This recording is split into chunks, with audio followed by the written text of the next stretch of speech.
Councilmember Trayon. Thank you. I just want to start off by saying in 2007, D.C.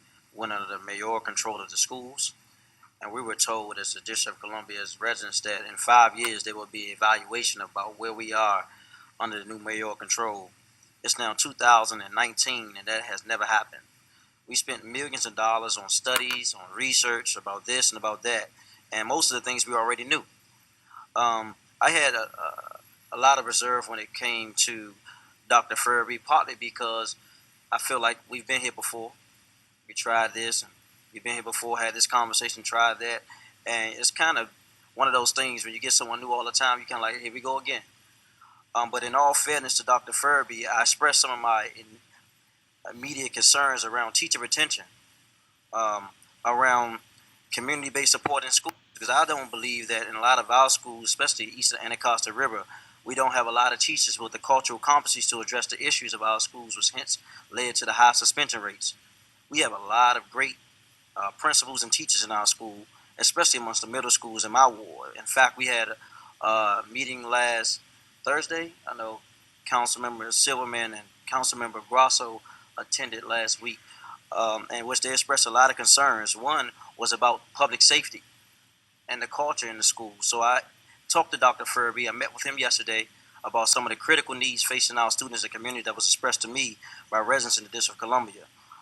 Some of the other things that were a great concern with me was about equity. Not saying that we should get everything everyone else has got, because that would be equality. We're more past the conversation about equality, talking about equity. I was in Malcolm X School a few months ago, and the back of the building was cracking and about to fall off. And I know DGS came and put a beam on the building. But if you look at the intercom system is one from the 1950s. So when you talk about equality, we're past that conversation, talking about our children need to ensure they have a quality education, just like everyone else in the district and even in the world.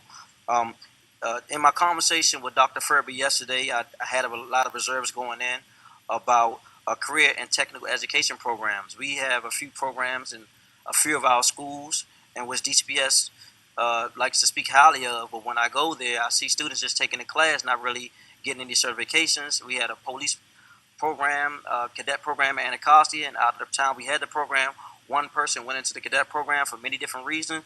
So I have been unsatisfied with where we are moving the district forward when it comes to our education system.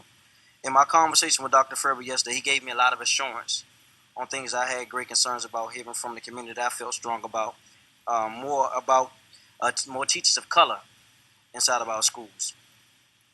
He talked about his visit to Ballou and about him getting feedback. May I indulge for one more minute, Chairman? Without objection. Thank you.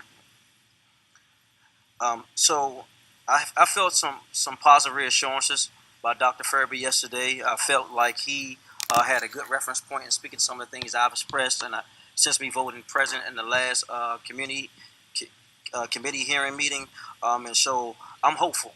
I just want to say that it's not all Dr. Ferebee's responsibility to ensure children in the District of Columbia get a quality education. It's all our responsibility, from council members to the mayor to everyday residents and citizens in the District of Columbia. And we have to be forceful and intentional about what those goals and objectives are. And if we're not, then we're going to be getting the same old, saying we're doing good and everything is great when it's really not. And so I'll be voting in favor of supporting Dr. Ferebee today, with the expectation of holding him, DCPS, and everyone else in the system accountable, because I know that when we come together to do something, the sky's the limit. So I want to thank you, Chairman, for hosting this hearing, and I'll be voting in favor of Dr. Ferebee today. Thank you.